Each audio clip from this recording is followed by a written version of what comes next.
engagé pour la réalisation de ces projets a versé directement à chaque diocèse 300 000 $ par trimestre, soit 1 200 000 à une année. Les premiers fonds ont été transférés dans les diocèses, dans les comptes des diocèses entre août et novembre. Il y en a qui ont reçu un peu plus tard pour des raisons administratives.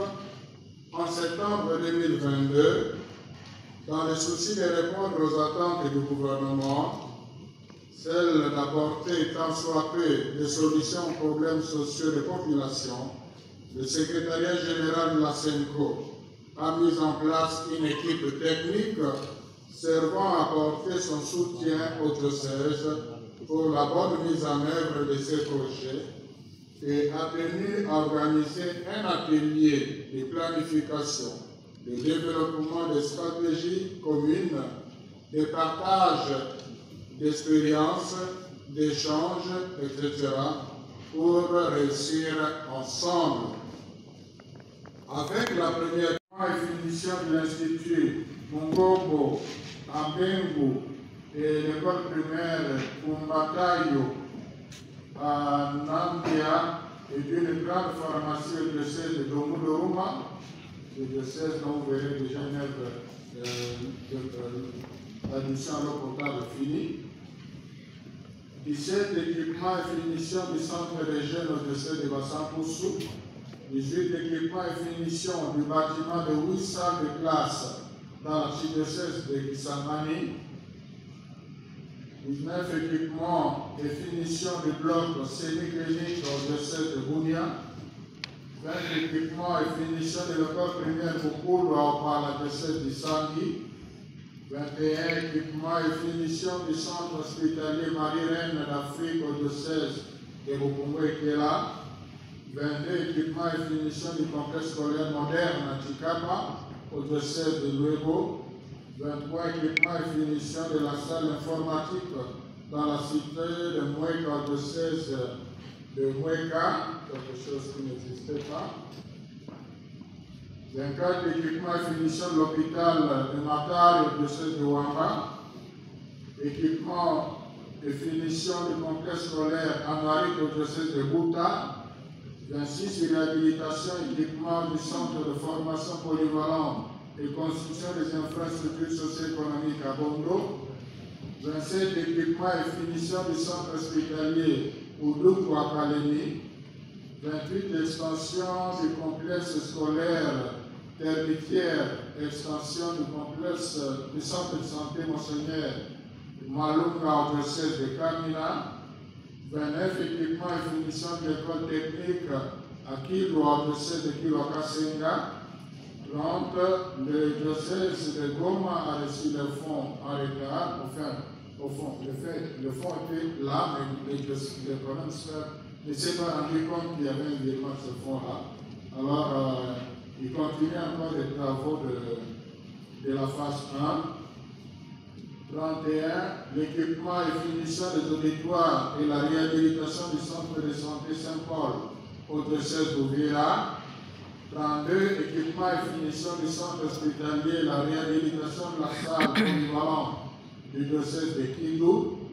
33, finition des travaux de construction des terrains de basketball, de football à Bukavu. Équipement et finition du centre d'accueil et l'hébergement à Moana, au diocèse de Molébé. Équipement et finition de l'hôpital Saint-Luc à Mbandaka. Équipement et finition d'INEL R+1 à l'hôpital Saint-Georges à Kananga. Équipement et finition d'un centre sanitaire à Kole. Équipement et finition. Nous espérons qu'avec les résultats en cours, le gouvernement continuera à servir le peuple congolais à travers notre diocèse et qu'il pourra étendre la même expérience à d'autres partenaires fiables. Et comme vous êtes journaliste, je vous invite dans ce cadre à faire aussi des investigations par rapport au projet des 145 territoires qui ont été financés. Allez vous rendre compte là où c'est en exécution, ce qu'ils ont dit, ce qui est réalisé, vous allez voir que nous faisons un travail de qualité avec beaucoup de sérieux. Je vous remercie. Merci, Monseigneur. Non seulement du travail qui est réalisé, mais surtout de la qualité. Nous avons eu l'occasion de voir certaines images et de sillonner dans certains diocèses. Nous avons été émerveillés de voir que l'Église catholique regorge à son sein des personnes de qualité, la main-d'œuvre de qualité et qui nous réalise des devoirs de qualité. Nous serons déjà suffisamment avancés, n'eût été les problèmes qu'on a connus, que nous connaissons encore avec la guerre, l'agression qui nous a imposée au niveau de l'Est de la République, la Banque centrale et les banques commerciales qui sont en train de travailler de connivence, logent l'argent des diocèses dans les différents comptes respectifs. Et je crois que cette branche pourra déjà atteindre les différents diocèses. On va s'atteler pour qu'avant la fin du troisième trimestre de l'année 2023, que la troisième partie soit versée pour permettre aux diocèses d'évoluer dans les différents projets qui avaient été librement choisis. J'aimerais ajouter que le choix des projets revenait à chaque diocèse. Le chef de l'État avait estimé que les diocèses étant au contact permanent avec les populations, ils étaient à même d'identifier les réels problèmes. Au niveau, l'État ne viendra pas leur demander de compte comment vous gérez ces différents projets. Tout ce que l'État attend des diocèses, c'est que ces projets profitent à la population. Pour terminer, je voudrais, au nom du ministre d'État, ministre du Budget et du ministre des Finances, à qui le chef de l'État avait confié la responsabilité pour la matérialisation de ces projets, dire sincèrement merci à la CENCO, notamment à son secrétaire général, parce qu'on a vite compris que si les travaux ont avancé selon nos attentes, c'est parce que vous avez été là en train de suivre.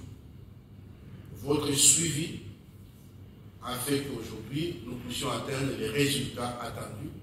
Et nous vous encourageons à continuer davantage à suivre les travaux au niveau de chaque diocèse pour que d'ici décembre 2023, nous soyons en mesure d'inaugurer les tout derniers projets qui avaient été listés par chacun des diocèses. Je vous remercie. Donc, les diocèses ont identifié les faits de l'économie du diocèse, l'économie de la contrée est tributaire à la mobilité des personnes et de leurs biens.